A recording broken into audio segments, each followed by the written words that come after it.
เจ้าสวัสดีเนาะสุขุสุคนมื้อนี้พบกับข่อยคือเก่าแองยวดมื้อนี้เฮาสิมาเบิ่งบรรยากาศแล้วก็มาเที่ยวอยู่ที่เฮือนหินของเมืองไซผู้ทองแขวงสะหวรรณเขตเป็นครั้งแรกของข่อยที่ได้มาอยู่นี่เนาะ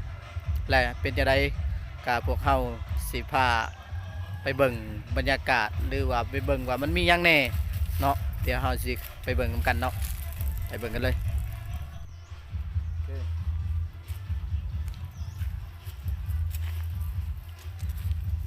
อันนี้คือเฮือนหิน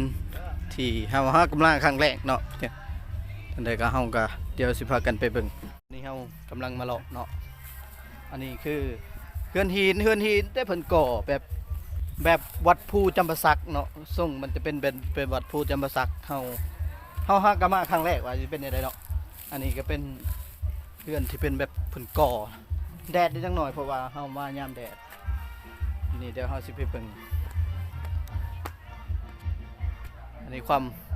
อยู่เทิงมันเนาะอันนี้คือเป็นบรรยากาศ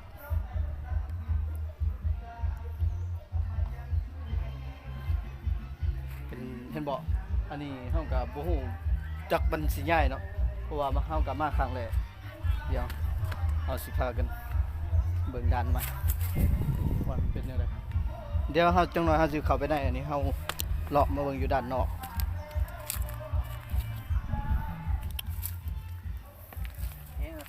ก่อนแล้วเป็นซีไว้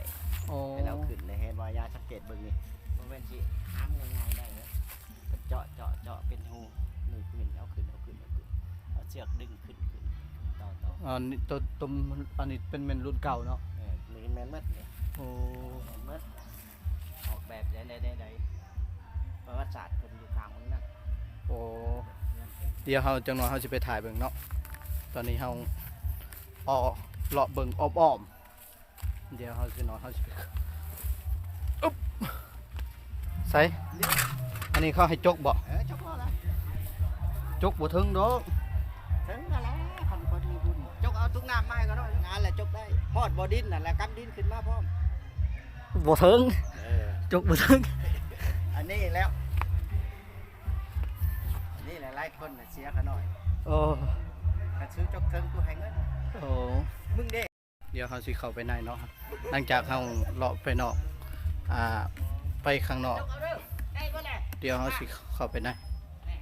ขออนุญาตปลดเกิบเนาะนี่คือบรรยากาศอยู่ทางใน